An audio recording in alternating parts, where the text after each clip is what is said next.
A longtime Plymouth City Council member plans to resign her seat.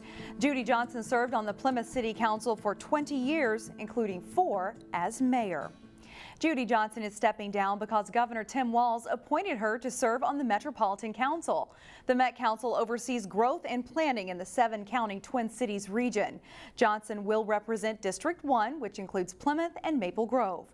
The governor also appointed Reva Chambliss to represent District 2, which includes Osseo, Brooklyn Park, and Brooklyn Center.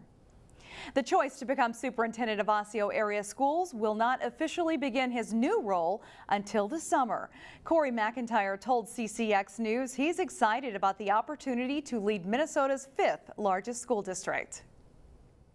I really think that what I bring to the table is the ability to connect with people, bring people from different perspectives or different values and different approaches on things, bring together to find common areas where we all can agree and move the system forward. The Osseo School Board selected McIntyre over 4 other candidates. You can watch our extended interview at ccxmedia.org. A setback for a proposed Brooklyn Park charter school. The City Council voted 4-3 against a zoning change to allow a charter school at a site on West Broadway, just south of 694. Some neighbors told the council a school there would create traffic problems. However, the mayor wanted to move the measure to a second reading so more research could be done. Something's going to go in there. I've been to neighborhood meetings. Something is going in there, or else the landowners can't develop their land. After the motion failed, the council voted to table it, so it's possible a charter school could still be built on that site. In our continuing coverage of Black History Month, Sonia Goins shows us how the arts inspired a Brooklyn Center council member to run for office. Do solemnly swear. Do solemnly swear. April Graves is serving a second term on the Brooklyn Center Council. What we want. When she took office in 2014, she became the first person of color ever elected to the council. It really felt like it was meant to be, because I didn't run like a super intense campaign. Graves grew up in the historic Rondo neighborhood of St. Paul. She's a single mom with 4 children. Her interest in politics and social issues started at a very young age. This poem is called The Battle. During that time, she wrote a poem called The Battle. Slaves, inescapable persecution. It focuses on different time periods in history. We've exhausted the possibilities. When there's been a struggle. Negativity is dominating our world, and there's nothing more that I alone can do. Graves says there hasn't been any huge clashes on the council, Different issues, and says her overall experience has been positive, but she says being the first is sometimes a heavy weight to carry. Honestly, I was a little bit more worried that the Black community wouldn't feel like I was doing enough. And because I know that there's a lot that needs to be done. Being inclusive and diverse are top priorities for the councilwoman.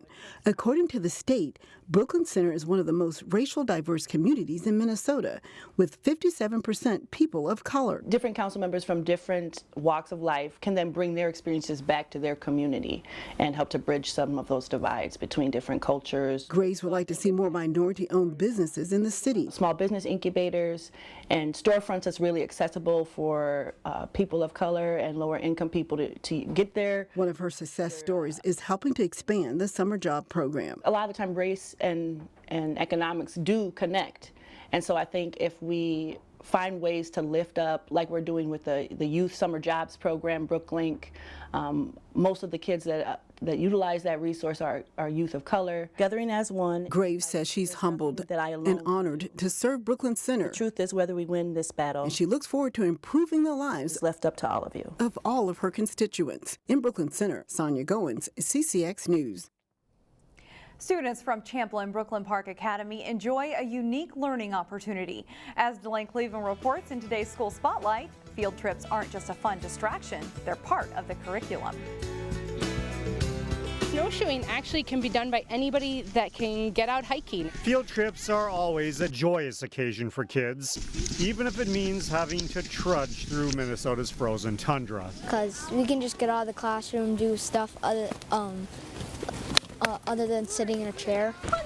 Sitting in a classroom would certainly be a lot warmer, but there's something to be said about connecting with nature and exploring the great outdoors What do you think? with trained naturalists like Patty Mayer. We've been seeing the kids all winter long and all school year long. Every grade level, we customize their program based on what they're learning in the classroom. Mayer and other naturalists work with students from Champlin-Brooklyn Park Academy as part of an ongoing partnership that provides kids with unique learning experiences. Our students have a very unique and special opportunity. For example, just alone with Three Rivers Parks, they get nearly 50 different experiences both on and off site with the naturalists from kindergarten all the way through 5th grade. Today's experience consists of snowshoeing at Coon Rapids Dam Regional Park. It's a great way to explore in places that in the summertime we wouldn't want to go because maybe there's poison ivy or too much shrubbery or there's too much water. Yet this excursion is about more than just walking around in the snow. Guys, I found a lot of leaves in there. The students get to explore the world around them. There's a lot of different ecosystems right here in this little park, and so we get out and enjoy all those different places with the kids. On this snowshoeing adventure, the students examine some of the plant life and get up close and personal with wildlife, even if they're not exactly alive. There was a dead animal on the trail. I did not expect that. But even a dead animal becomes a learning opportunity. What animals in a Minnesota winter scene would be a predator? What would be prey? The hope is that experiences like this will help foster a love of science, or at the very least, teach the kids how to become curious about their surroundings. In Brooklyn Park, Hey, who had fun today? Raise your hand. Elaine Cleveland, CCX News. You can see this story and more on our website, ccxmedia.org.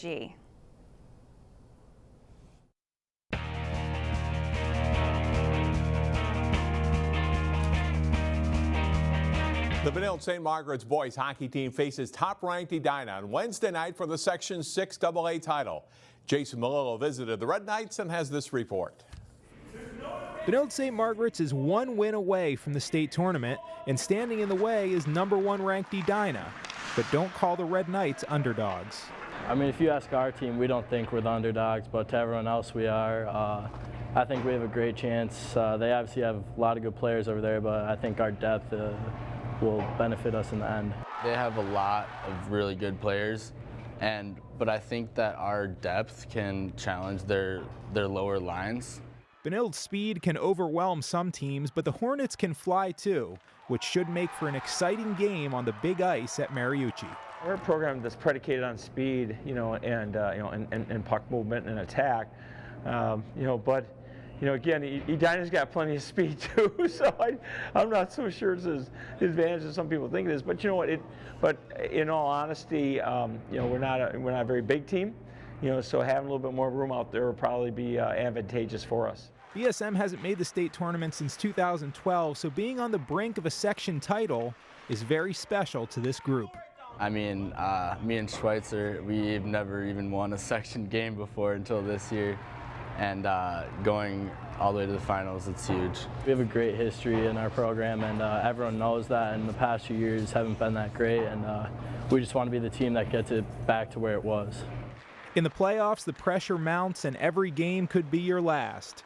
Benilde coach Ken Pauley is in his 29th season and knows what it takes to go all the way. But he also knows there's a paradox this time of year. It's one of those things that, at the end of the day, it's like, yeah, you can keep the same focus, you got to focus on your game, but you also have to find another gear, so you kind of talk out of both sides of your mouth a little bit, saying, hey, just stay within the moment, stay in the game, and that's true. While you're playing, that's what you have to do.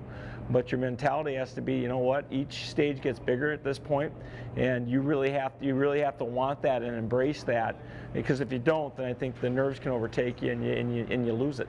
Jason Malillo, CCX Sports. Benilde and Edina will play at Mariucci Arena on Wednesday night. Puck drop is set for 8 o'clock.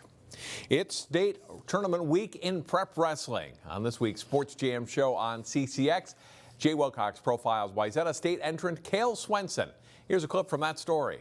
Cael surpassed the 45-win mark for this season over the weekend at the Section 5 3A individual tournament and will make his second straight state appearance. I think I wrestled really well. I think my styles changed a little bit meaner, faster, stronger. I I don't know. I think the 3 losses I've had were really close matches, and I think I think I'm a different wrestler, and I would like to have had those matches back because it would have been pretty sweet being an undefeated wrestler. But it's good to see what I needed to work on and improve on from those losses. He's beaten a lot of ranked kids, a lot of great matches. His confidence is sky high, and we've had a fun year. It hasn't been too stressful yet. I know the state tournament's gonna be really hard. He's got some buddies from other towns that are in his weight class. Cael and his dad Eric, the Trojans head coach, get to spend a lot of time together. That's mostly a good thing.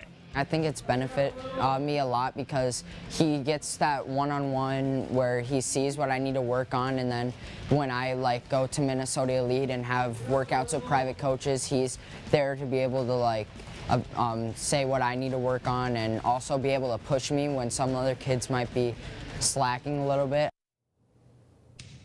You can watch the rest of the Cael Swensen story and more on Sports Jam. It's on through Wednesday at 3:30, 6:30, and 9:30 p.m. on CCX1.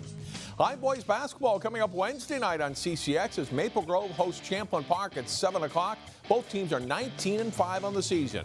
That's it for sports. More news in a moment.